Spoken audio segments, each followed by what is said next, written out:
nandito ako para alamin yung ano, kanina nila nakausap ko siya. Yung mga kasama ko si Ate Jill. Okay. Si Ate Jill po sumama. Si Ate Jill.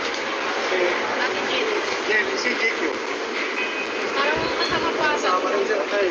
So, yun, ano, bilisan lang natin, ano, at ako agad pupunta doon sa police station. Kanina, doon sa may Eastwood. Kausap ko kanina yung station commander ng Eastwood Police Station at sinabi nga sa akin, sila ay nag-issue ng warrant of arrest patungkol doon sa kaso na batas ng bansa bilang 22 o yung bouncing check doon. At ito ay nakapile sa Metropolitan Court ng Makati, sa lungsod ng Makati. Ibig sabihin, yung kaso ay nasa jurisdiction ng Makati City. At dito ay nagtataka tayo kung bakit ang nag-serve ng warrant of arrest ay yung mga kagawad ng Quezon City Police District. Ito ay nagpapatunay lamang na itong pag-serve ng warrant of arrest na ito ay hindi po ito isang ordinaryong police operation, kundi ito ay isang covert operation. Bakit ko nasabi ito? Sapagkat itong ginawa sa EDSA Friday Group Vlogger ay nagpapatunay lamang na ito yung mga klase ng mga ginagawang panghaharas sa mga kinikilalang kalaban ng pamahalaan, lalo na ng Administrasyong Marcos. Yung ginawa kay Nelson Guzmanos na pag-aresto sa araw ng Biyernes kung saan wala ng opisina. Itinaon na tapos na yung opisina at araw pa ng Biyernes. Sa makatuwid, wala siyang pagkakataon na kaagad na makapagpiyansa. Diba? Itong kaso niya ay bailable po ito, no? At ito ay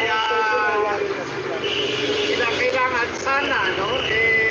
Sinasaluhan yung mayroong pagkakataon, yung akusado na makapaglagang agad ng piyansa. Bakit hindi nila isinagawa ng maaga ng Biyernes? Kung Biyernes, ano, halimbawa. Kasi kung ito ay isinagawa ng mas maaga sana, ay kaagad tayong makakakuha ng information, ano, na doon sa korte kung saan nakapile yung kaso. At agad-agad makakapaglagang tayo ng pasman. Pero yung ginawa nila kay doon sa kasama natin, talagang pinagkaitan nila, no, ng pagkakataon. Ito kitang-kita naman, ano, yung mga ganitong klase ng mga aksyon, ito'y pang pabalaura, pang pabalasupas sa karapatan ng mga ordinaryong mamamayang katulad natin. Yun po yung no, kaya agad-agad, kanina, no, nung matanggap natin yung balita, naiipit ako sa traffic dahil napaka-traffic ito, papunta rito, no. At hindi ko na nga sila inabot ngayon, pero ngayon, tatakbo agad ako doon sa Eastwood Police Station upang masiguro natin na itong si Nelson Guzmanos ay hindi ilalagay sa tambakan ng basura. Gusto natin makasiguro na ito ay opisyal na ipapasok sa police blotter na bilang palatandaan na itong ating kasamahan ay nasa kustodya ng pulisya. Diba? Yun lang naman yung kasiguruhan na gusto nating malaman na itong kasama natin ay talagang nasa kustodya ng pulisya. Nasa tamang kustodiya po. Oo, yun yung nasa tamang kustodya. So yun po, no? Kung meron po kayong katanungan, ilang lang po at ako'y lalakad na rin. Sige po. Meron po ba katanungan? Sir, sa atin ito pang nangyari ito kay Channel 167 at kay Nelson, pangikipit na ba ito sa mga katulad namin client? Opo, ako, ayan po, ganyan po yung nangyari sa akin, Sure na sure. Pagkalabas ko rin sa hearing, ay agad-agad ako sinaluduhan pa ako nung pulis sir, may problema, yun, may warrant ka.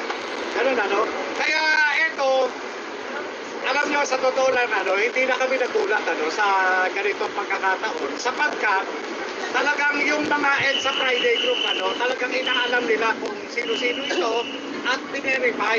Binerify ito kung may kaso. Nagkataon, ang nakitaan ng merong pending ay yung kapangalan ni Nelson. Hindi naman natin sinasabi na si Nelson na ito, no?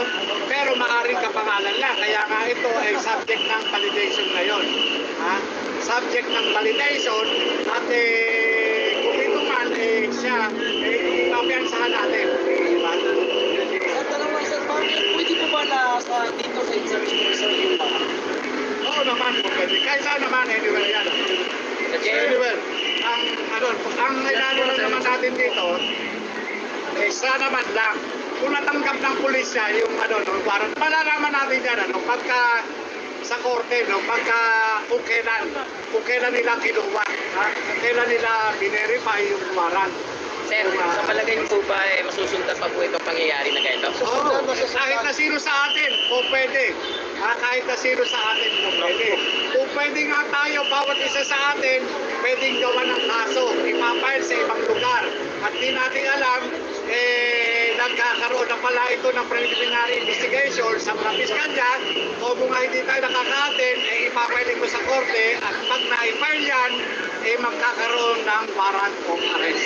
Gano'n na pala ngayon sir, ang sistema, no? I-address nila sa maling address. Tama. Pero gano'n pa man, no?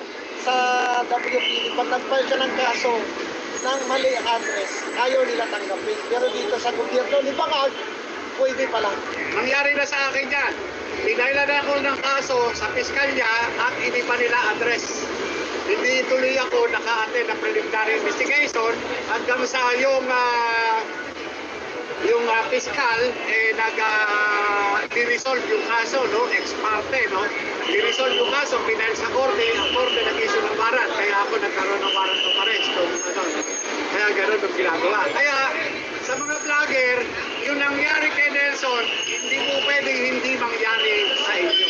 Sir, sa nangyari na pagkakot ng isang vlogger ngayong hapon sa meeting na to, do we expect legal team na pwedeng tutulong kay Mr. Wilson? Oo, pwede naman. At siguro, no, doon sa mga nagsasabi na handa silang tumulong sa mga katulad nating lumalaban para sa katotohanan, ito na yung pagkakataon nila na mag-extend ng tulong para doon sa katulad na kasamahan natin si Nelson Busmanos. So, yun lang po, no? Ako'y pupunta na doon sa East Loop Police Station. Maraming salamat.